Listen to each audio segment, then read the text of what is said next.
Assalamualaikum warahmatullahi wabarakatuh. Saya Latansa Sarla Atofa dengan nomor BP 21101155310270 ingin memenuhi tugas bisnis digital dengan dosen pengampu Ibu Hamidah Rahim SEMM. Sejarah perkembangan industri. Sejarah perkembangan industri terbagi atas 5, yaitu yang pertama sejarah perkembangan industri pertama. Industri yang pertama kali terjadi tepatnya pada abad ke-18. Revolusi ini ditandai dengan adanya penemuan mesin uap yang ditemukan oleh James Watt yang digunakan dalam proses produksi sebuah barang. Pada era ini juga terdapat dampak yang terjadi perubahan besar pada cara manusia dalam mengelola sumber daya yang ada pada beberapa bidang seperti pertanian, manufaktur, transportasi, pertambangan, dan juga teknologi di seluruh dunia. Dampak lain yaitu terhadap lingkungan, pencemaran lingkungan akibat asap yang dikeluarkan mesin uap dikarenakan melakukan proses pembakaran kayu serta batu bara yang menyebabkan polusi udara. Selanjutnya yaitu sejarah perkembangan industri kedua. Kemunculan revolusi industri kedua terjadi di awal abad ke-20 yang dikenal dengan revolusi teknologi.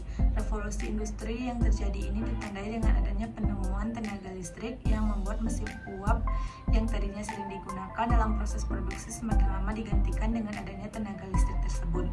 Dampak dari revolusi industri 2 ini dapat dilihat dengan adanya kejadian Perang Dunia II, di mana pada hal tersebut terjadi berbagai kendaraan perang seperti pesawat tempur, tank, hingga senjata lainnya melakukan proses produksi dalam skala yang besar. Pada era revolusi industri ini juga terjadinya perkembangan pada manajemen bisnis yang membuat semakin besarnya kemungkinan untuk meningkatkan efektivitas serta efisiensi berbagai fasilitas yang ada di industri. Sejarah perkembangan industri ketiga yaitu kemunculan revolusi industri 3 yang terjadi pada akhir abad ke-20 ditandai dengan adanya teknologi digital serta internet. Revolusi industri 3 ini dipicu dengan adanya berbagai mesin yang dapat bergerak dan juga berpikir secara otomatis yang dibuat dalam bentuk komputer dan juga robot. Selain itu, puncak revolusi industri 3 ini ditandai dengan adanya revolusi digital, di mana yang membuat ruang serta waktu yang ada tidak lagi menjadi sebuah jarak. Dampaknya yaitu terjadinya perubahan pada pola relasi serta komunikasi yang terjadi pada masyarakat kontemporer.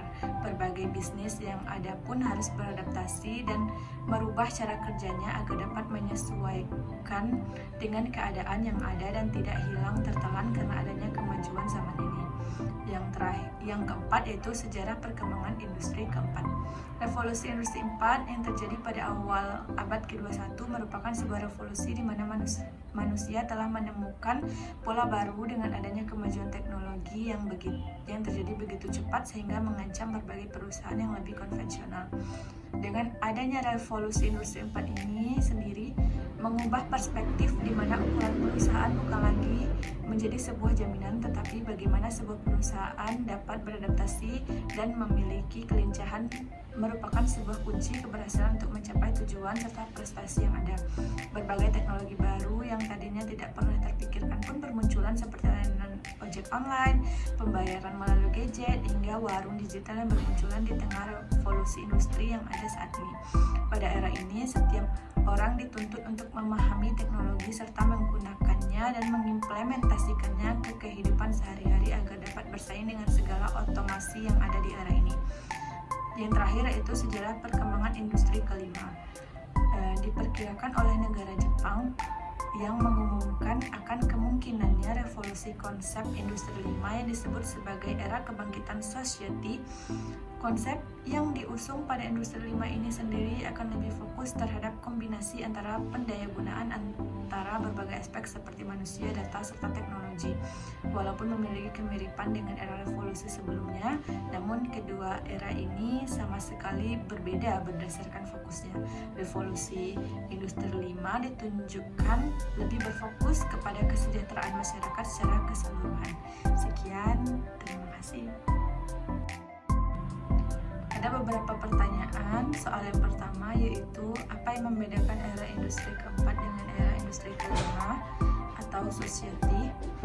Jawaban saya yaitu industri 4 berfokus pada pengembangan industri untuk menggunakan teknologi guna mempermudah kehidupan masyarakat, sedangkan society berfokus pada penggunaan teknologi namun tetap mengandalkan manusia sebagai pemeran utamanya. Soal yang kedua yaitu bagaimana perkembangan bisnis pada era industri 4 dan 5 di Indonesia saat ini. Jawaban saya yaitu Indonesia sudah mulai menerapkan perkembangan industri tersebut, baik era industri 4 atau 5. Banyak perusahaan yang beroperasi secara konvensional. Perusahaan yang ada tidak lagi bersaing atau fokus terhadap jumlah atau hasil produksi yang dibuat. Namun persaingan ditunjukkan ke bagaimana setiap perusahaan mampu memberikan inovasi, pelayanan yang maksimal, serta kecepatan sebuah perusahaan dalam mengembangkan sebuah ide. Namun Indonesia juga ada menerapkan perkembangan society, yaitu salah satu perusahaan yang sudah siap untuk menghadapi era ini adalah perusahaan pelayanan seperti ojek online maupun perusahaan penggalangan dana. Itulah jawaban singkat dari saya. Sekian, terima kasih.